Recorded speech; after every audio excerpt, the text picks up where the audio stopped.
Today, somewhere on Earth is going to drop anchor in Jamaica, the third largest island of the Antilles, a land of majestic, tormented landscapes. In the north, there's more than 200 kilometers of coast open to the Caribbean rollers and the trade winds. The Jamaican mountains harbor an unspoiled world steeped in the strains of reggae music. Adam is a real powerhouse. He draws his energy from the most remote corners of the island. A veteran caver and tireless hiker, Adam likes nothing more than exploring the surprising treasures of his island. Howard, the river Rasta, lives in the Blue Mountains.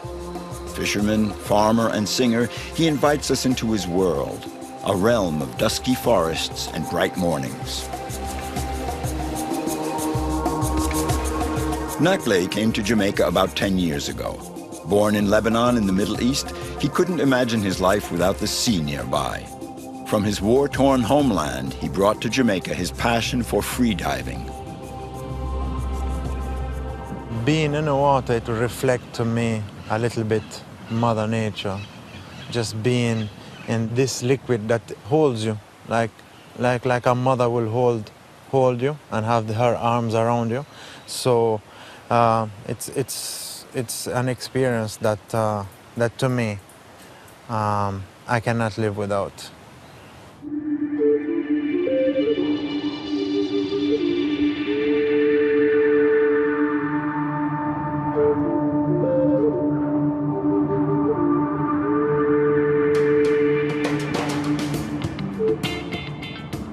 Jamaica is one of the largest islands of the Caribbean. Christopher Columbus landed on these idyllic shores in 1492. He discovered a wonderful island inhabited by natives, the Tainos.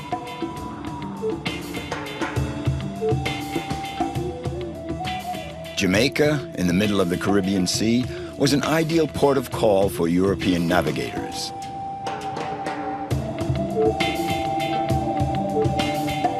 This is a land of impenetrable valleys and mountains that reach to the sky. In the Taino language, Jamaica means land of wood and water.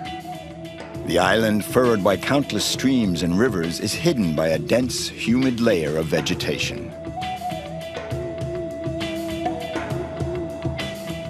Far from the beaches swarming with tourists, we discover another Jamaica, mysterious and unexpected.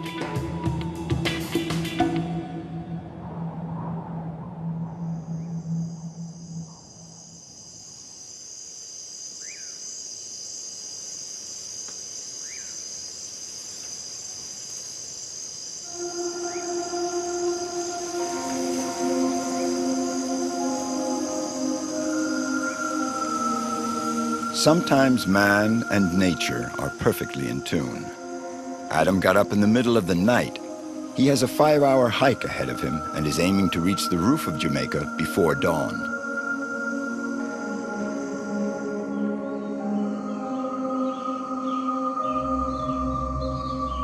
Adam's in luck this morning. He's been doing this ascent to the island's summit at over 2,200 meters for more than 20 years. Adam can feast his eyes on the most breathtaking spectacle Jamaica has to offer.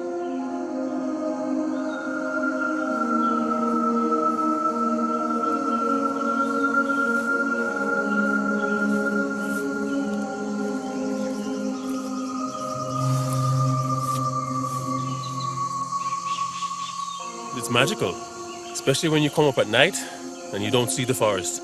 You know, you're just focusing on the trail. And then when the sun comes up as it is now and the forest comes alive, it's a special place, a special place.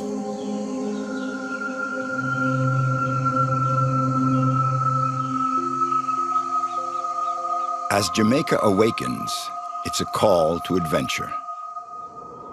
Adam, alone on his mountaintop, can savor the light and sounds that drift up from the forest.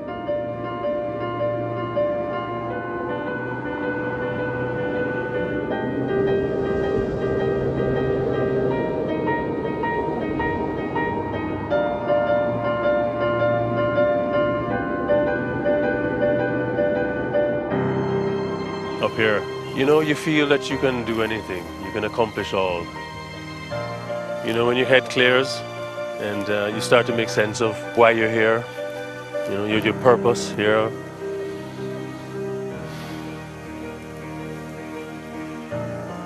I'm a son of the soil, you know. It gets into your spirit, you know, whether you're up here in the mountains or underground in a cave or at the beach. I mean, the spirituality is, I think, all around. You just need to listen, you know, and you'll pick it up. Yes.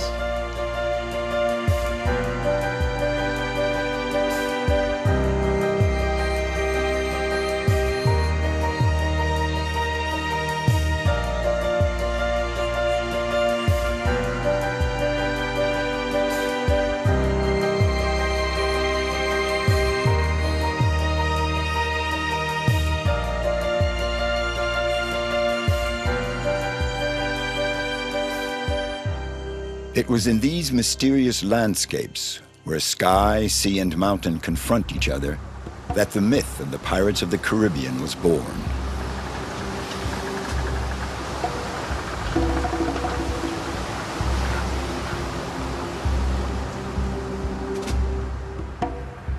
In the 16th century, seafarers from the Old World landed on this tropical paradise that sometimes lapsed into a hell on earth.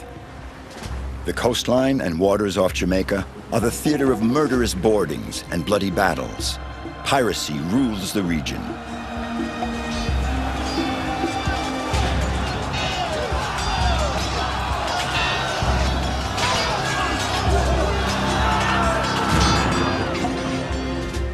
Hundreds of Spanish, English, French, and Dutch ships sail the warm waters of the Caribbean, their holds bursting with precious cargo and treasure. Pirates, freebooters, and buccaneers set up their headquarters in Jamaica. The island becomes a hotbed of piracy.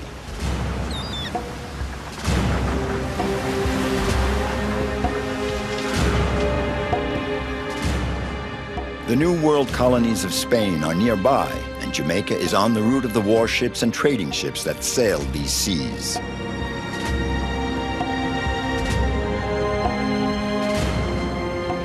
Pirates like Blackbeard and the bloodthirsty Captain Morgan, the most famous of them all, were the masters of Jamaica. Morgan became a privateer, then was appointed governor. The island would make him a very rich man.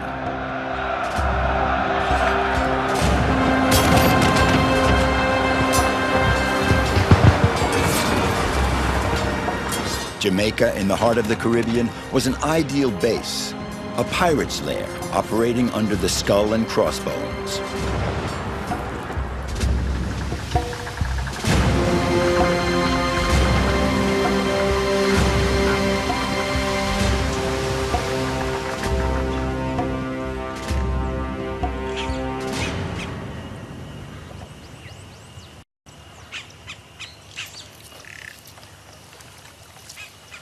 Adam was born of a Canadian mother and Jamaican father, an artist inspired by the natural force and riches of the island.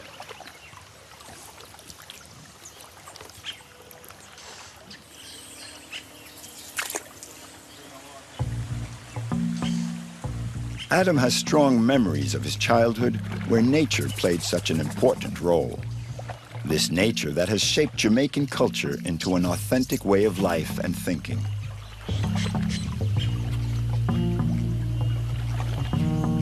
Our culture is very, very vibrant, very expressive.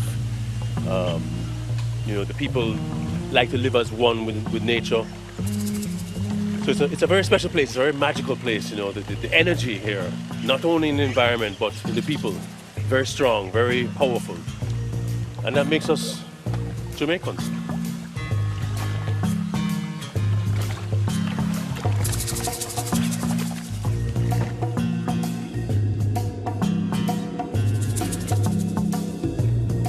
Adam is going to meet up with his friend Wayne in the thick of this dense vegetation.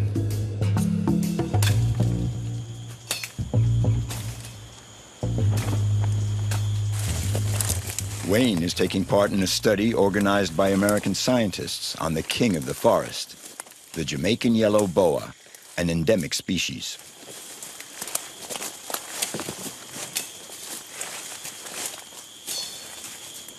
Many times I've dreamt about it at night as a little boy, wanting to explore the forest like the early adventurers. A number of boas were fitted with miniature radio transmitters, and Wayne has to localize them in order to study their movements, their habitat, and their hunting grounds.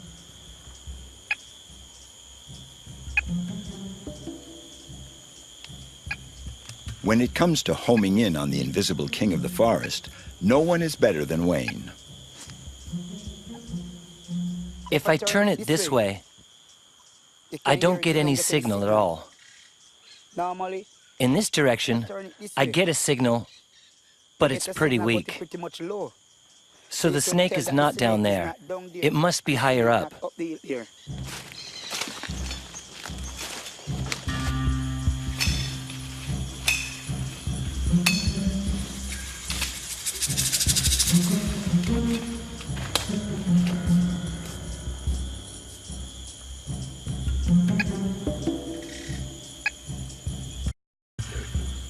It's pretty close.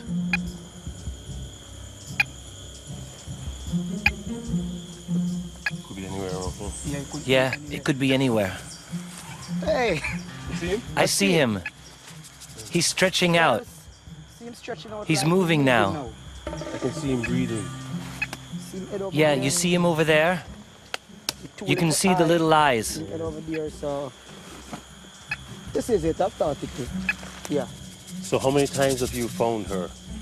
I found her several times, but it's been about 2 months now since I've seen any boas at all.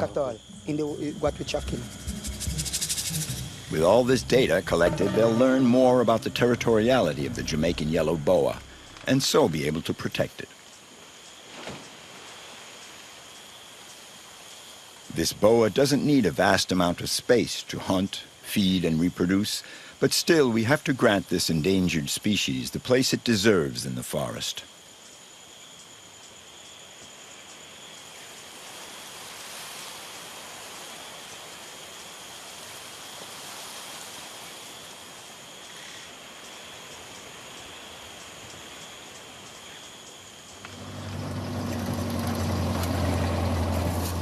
Adam is going to plunge even deeper into the heart of his island, beyond the last roads and villages. Cockpit country is a world apart, secret, nearly inaccessible. There are thousands of caves here, most of them yet to be explored.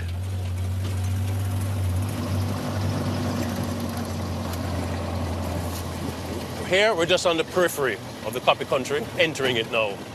I mean, if you look, you can see the conical hills starting, the big limestone massives. This is the beginning of it, of the primary forest.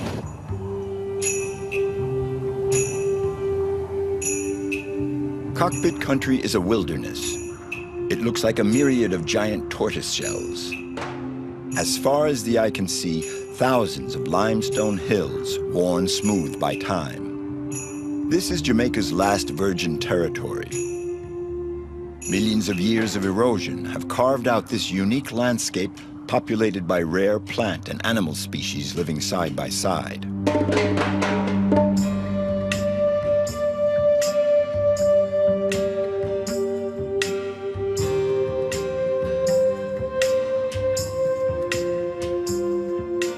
Cockpit country has another name in the form of a Creole saying, "Mino sen you no come," a clear warning that strangers are not welcome.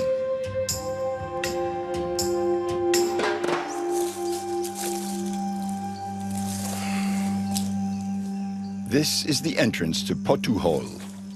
This cave has a special place in Adam's heart.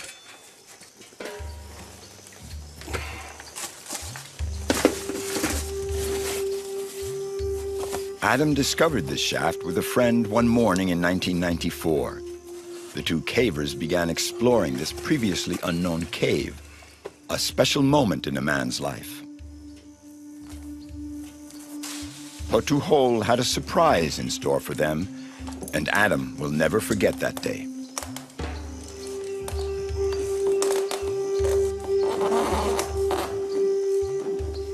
Even today, he's one of the rare cavers to visit Potu Hole. Its entrance is 30 meters below ground.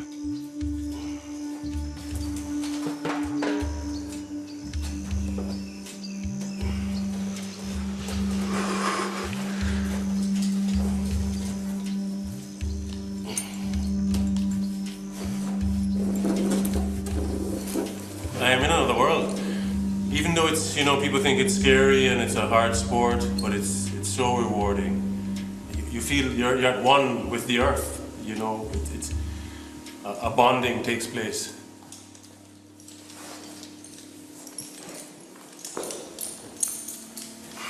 When my friend and I came back here to explore the cave, we felt, yes, we are the first, only to discover these magnificent drawings that have been here thousands of years before us. So we were not the first. And it was a very humbling feeling. We felt small, but at peace and in awe, a little scary too, but it was a very emotional experience.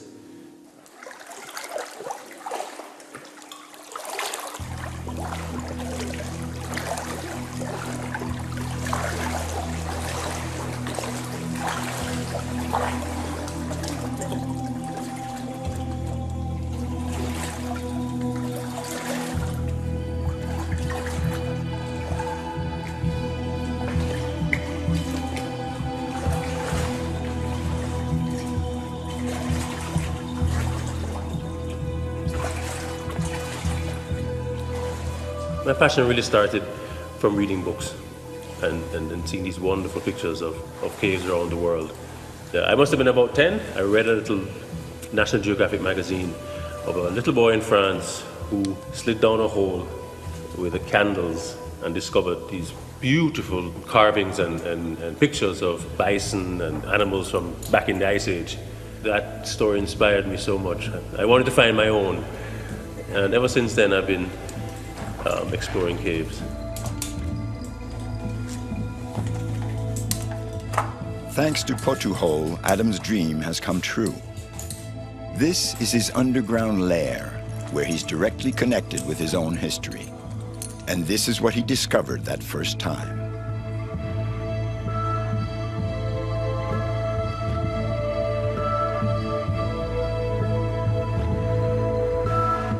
These drawings were done by the Taino Indians, the first inhabitants of Jamaica.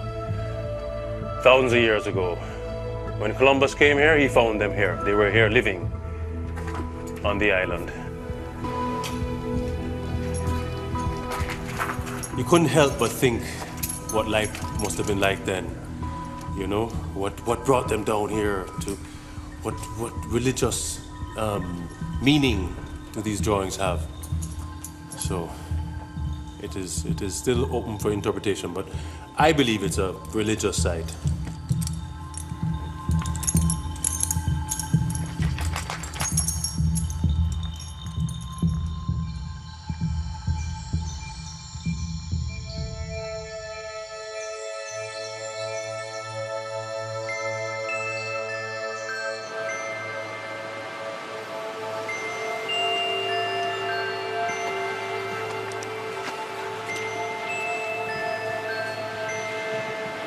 I love the nature in Jamaica. It has so much to offer.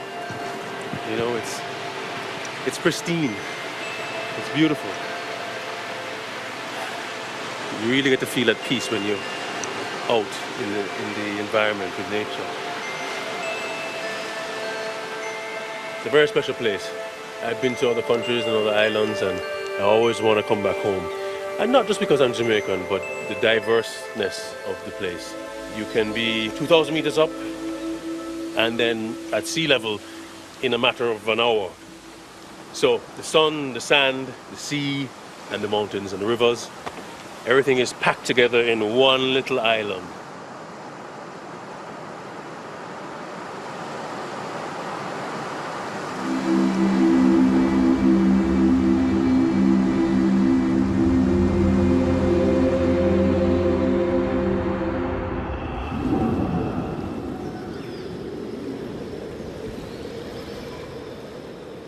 In the Blue Mountains, the streams and torrents have only a few kilometers to go to reach the sea.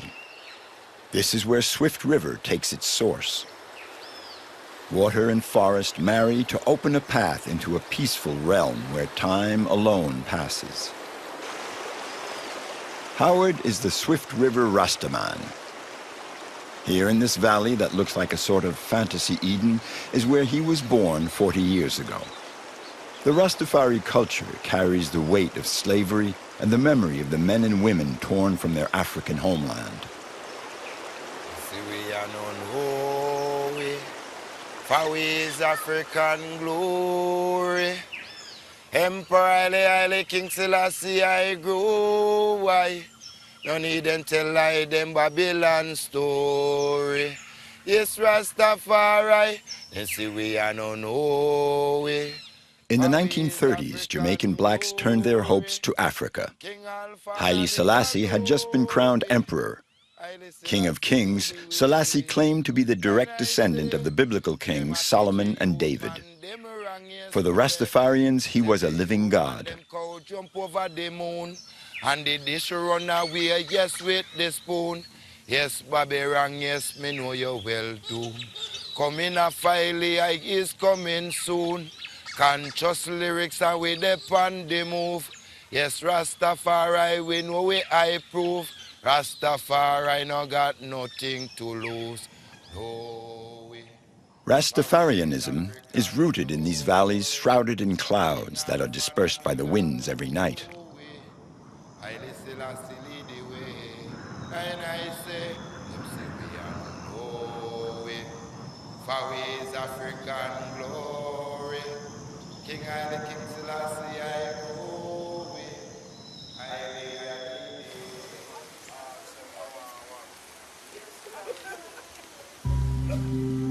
Howard has been living in these mountains for 40 years. He lived for a while in Kingston, the capital, but he remembers that as a time of frustration. In the city, bullets fly, making shadows in the sky. Why keep walking the dusty streets when the forest can give you what you need? Living on the banks of the river, Howard has salvaged a part of his childhood happiness. Well, my first memory at the river is right here, where I'm sitting now.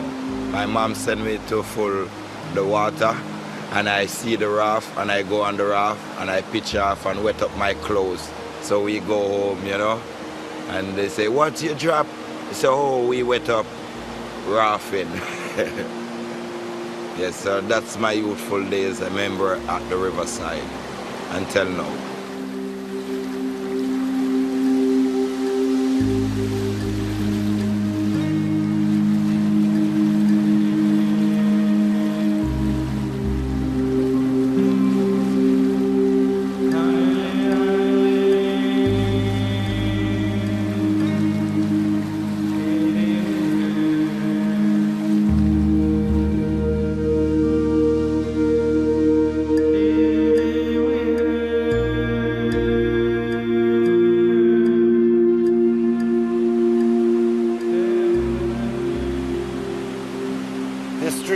Like when the river came down, it's like you hear a stream, like somebody playing music. You hear the stone go boom, boom, boom. Lots of kids afraid of it, but we don't afraid of it because we know what it's all about, because the river come heavy. And when the river come heavy, no one can cross over it. Neither the bird want to fly over it so easy because she is very terrible.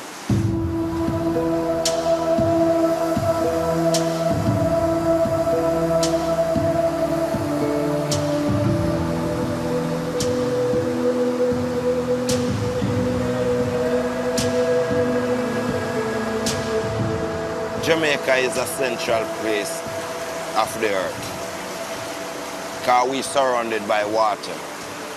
And this is like a ship. Jamaica is just like a ship to me because it's just a small island still, but it's very solid, you know. So I know, say, it's a blessed place.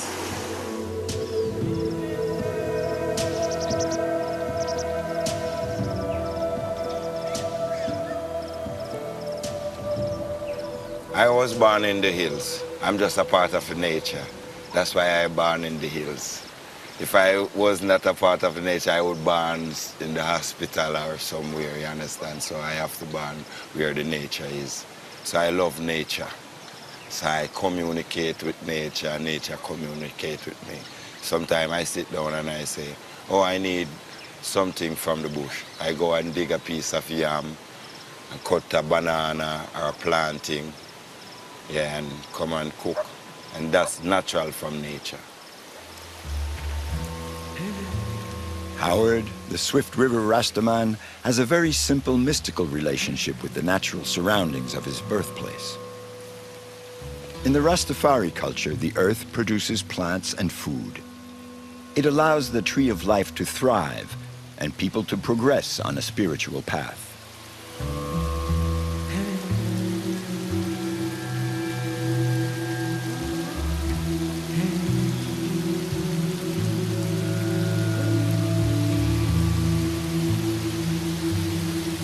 It's raining.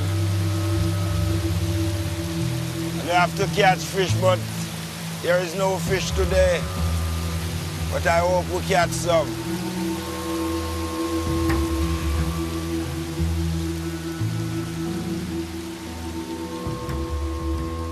The force of life and the spirits hover over Swift River. Howard respects the past and carries his destiny in his heart like an unshakable force.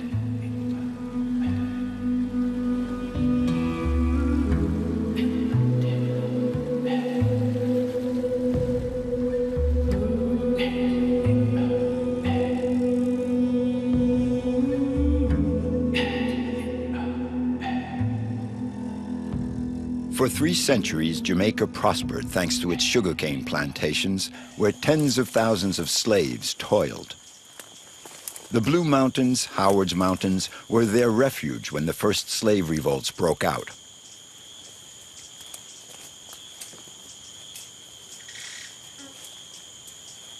The slaves that escaped from the plantations were called Maroons.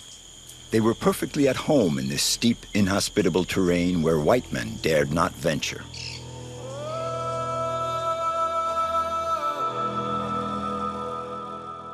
The Maroons set up self-sufficient communities in the eastern part of Jamaica. They were fearsome, invisible warriors. The wars, which lasted over 150 years, would eventually free thousands of men and women from their shackles. At the end of the 18th century, there were 300,000 slaves in Jamaica.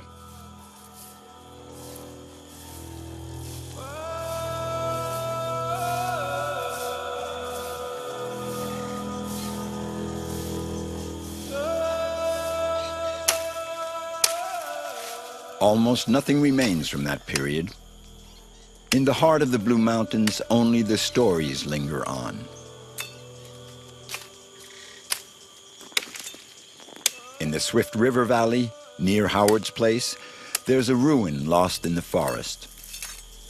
The villagers call it the Slave's House. These people, they work so very hard to be what they want to be, you understand, and to survive.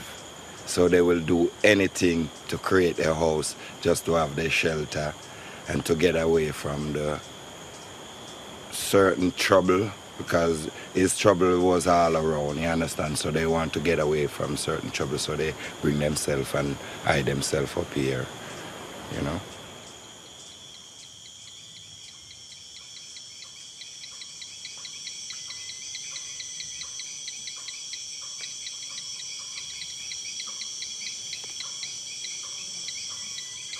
This evening, Howard is waiting for the darkness of an almost moonless night.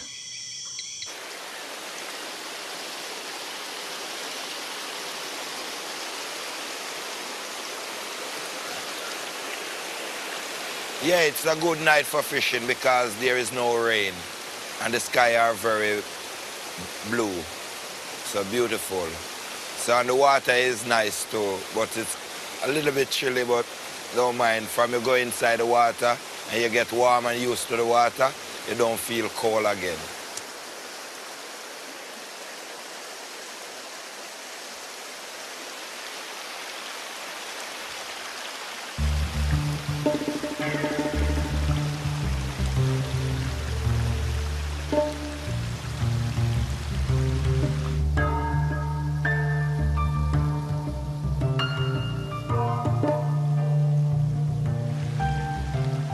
Howard can pass entire nights wading up the streams that feed Swift River.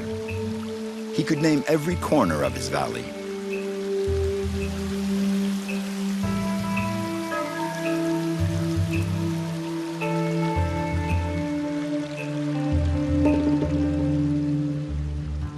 He's scouting for what nature has to offer.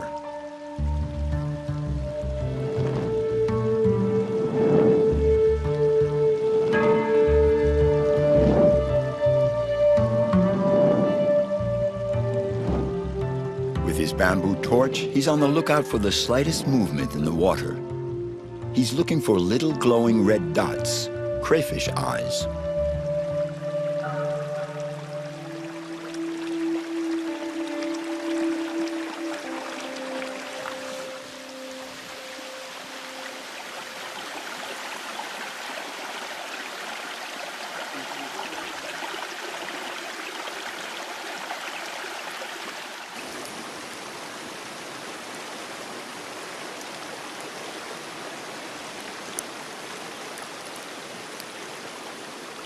Howard never sells his catch.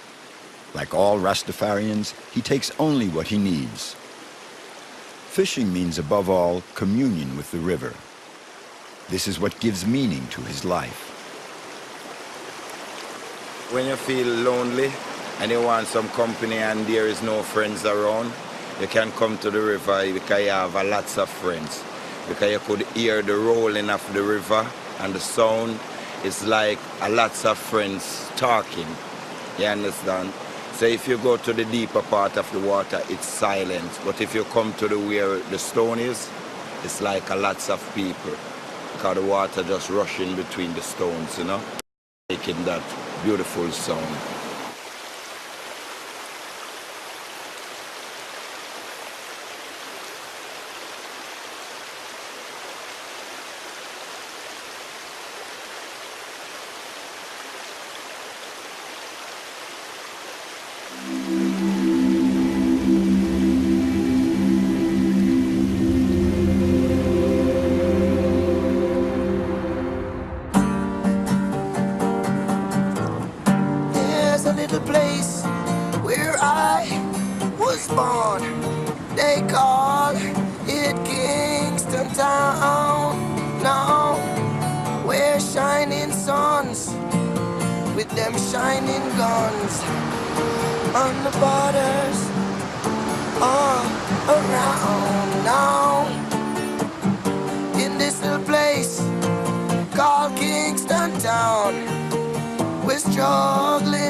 Free diving is not your ordinary sport. You have to dive and hold your breath for long moments. For Nakble, this is like playing a piece of music written in his soul.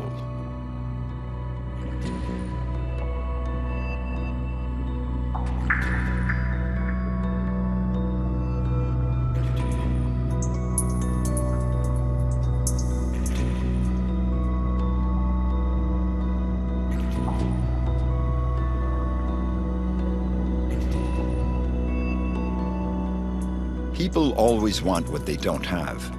They dream of exploring the ocean floor and breathing seawater instead of air.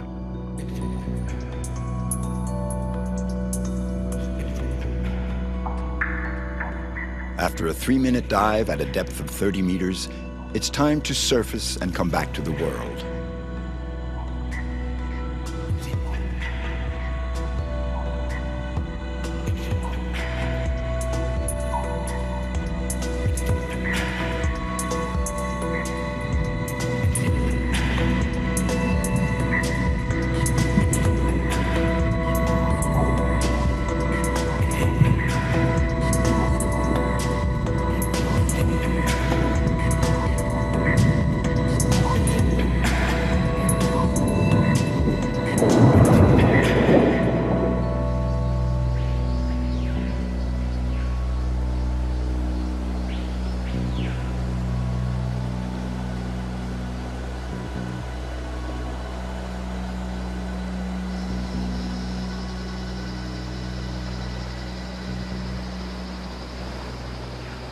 Water is so important in our life that we cannot live without, whether it is to drink it or to enjoy it, whether in the sea or the river.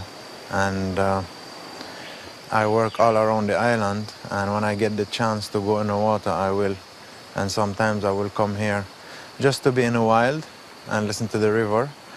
Just hearing and being in the water is just a relaxation for me personally.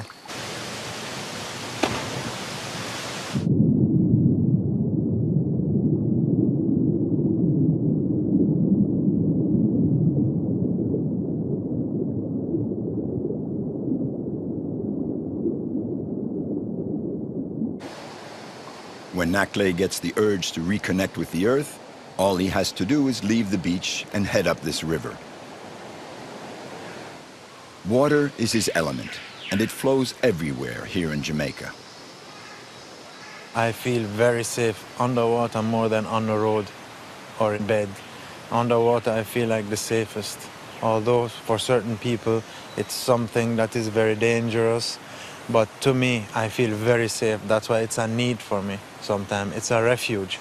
Like I will go, it's a refuge just to have your moment with nature and connect with it.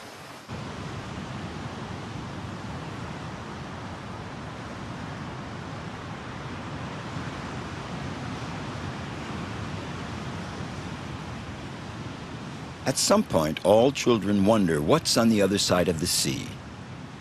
Ever since the dawn of time, people have crisscrossed the ocean, searching for adventure and sometimes in hope of a better life.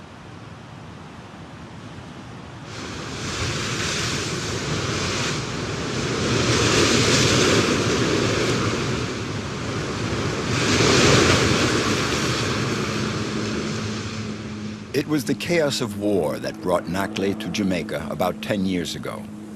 He and his family had to flee their native land, Lebanon. He went to Europe first, then spent a few years in Canada before dropping anchor in Jamaica. The forests, the rivers, the people, the sea, he was captivated by it all. The Caribbean has given meaning to his life. Jamaica has given him a peaceful new life with the local fishermen and his musician friends. We're struggling to survive. Well, we're my family, means the world. So we fight to stay alive now.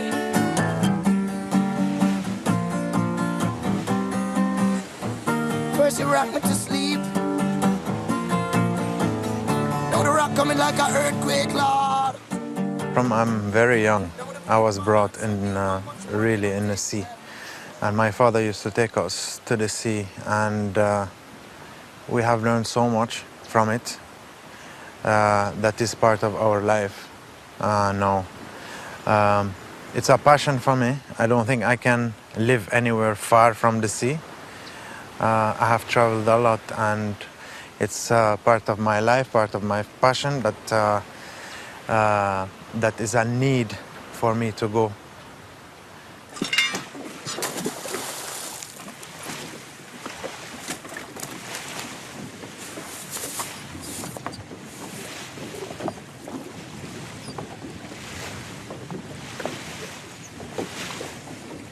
For me, I have to concentrate into listening to what my body tells me. Everybody I go to the sea, it's an experience, a new experience. So I'm just looking forward to go in the water, but at the same time I have to relax myself because it's a sport where you need to relax and you need to concentrate on all your body, because in the water it's a different thing.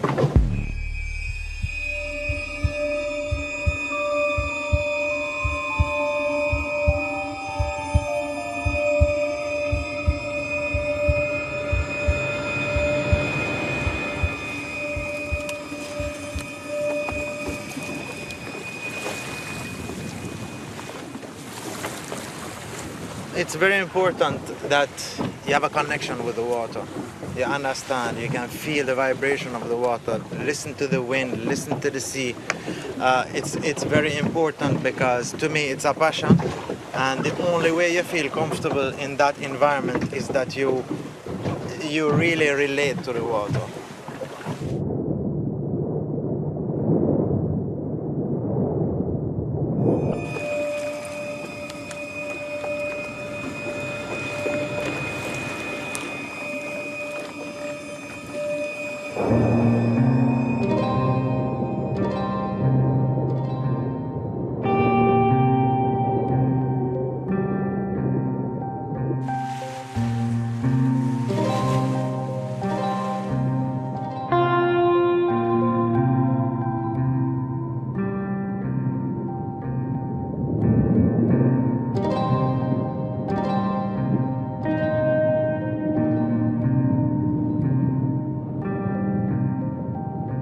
When I dive, the whole experience starts from I set my mind into going to sea. And then when I'm in the water, it's a different world.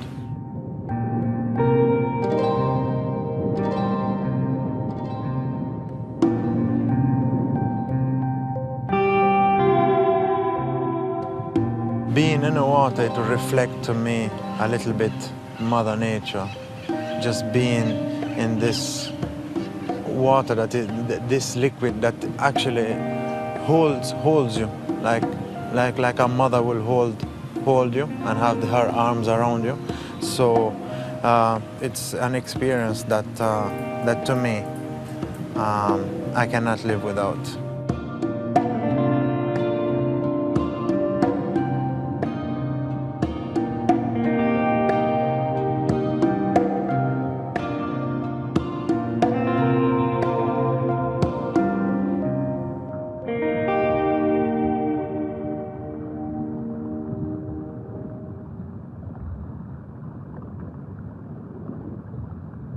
Sometimes I close my eyes. I am in sense of everything that is happening around me.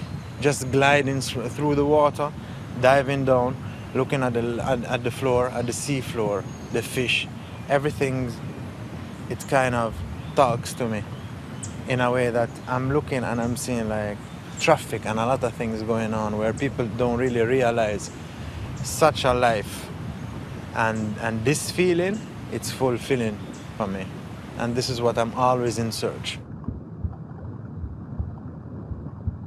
Free diving is an inner voyage. Holding his breath for long periods allows him to leave the worries of the world behind. Baudelaire speaks of the alliance between man and sea. Man, no one has sounded the depths of your being. O sea, no person knows your most hidden riches. How strange the secrets you preserve so jealously.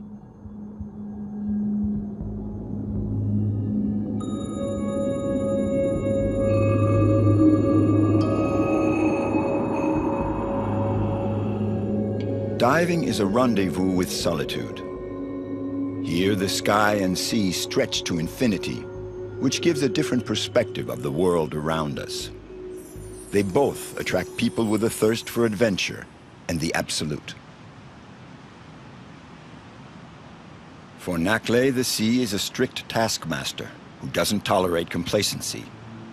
He knows that it's not easy to come to terms with it.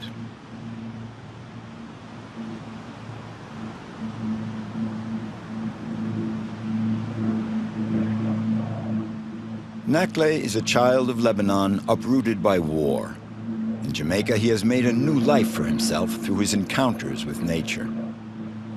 The sea still nourishes him as on the day he was born. He draws his life-sustaining force from it.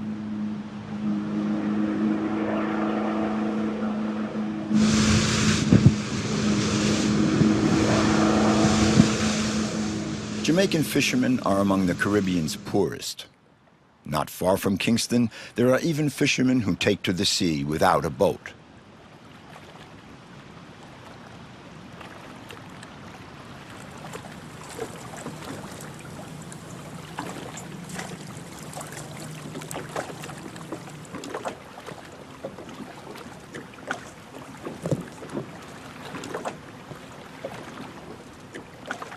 Bart is 2 miles out at sea. He's been letting himself drift since daybreak.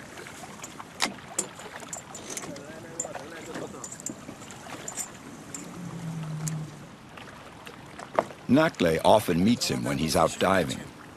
Hey, Nakle, how are you doing? How are you doing, buddy? Not too So bad. what you're doing now? I caught 2 fish. Catching 2 fish. So you're using your fins to balance yourself? Yes, it's my engine. That's the engine.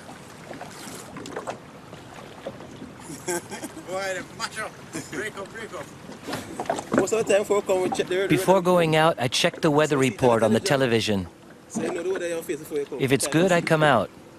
If it's too bad, I don't come. Okay. Sometimes we have life jacket. I don't have a life jacket. Today, no, just a A shark. boat dropped me off. Drop me off. It'll be back this evening. Come pick me back. So when they pick There me are up, 2 of us. We watch out for each other.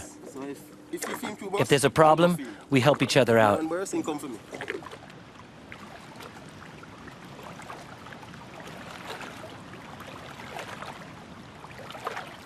Nakle's passion for the sea has also given him a vocation. For 5 years now, he's been working for a humanitarian organization that finances the construction of fishing boats for the island's poorest fishermen. For him, it's a way of giving back to others what the sea has given to him. When you start to work with the fishermen, you actually start to come close to them, to the family, to the community, and you start to integrate yourself, and they start to look on you differently and listen to you and learn from you. And you learn from them a lot and the lifestyle that they have, because the most important part that we're doing is actually improving their livelihood through fishing, sustainable fishing.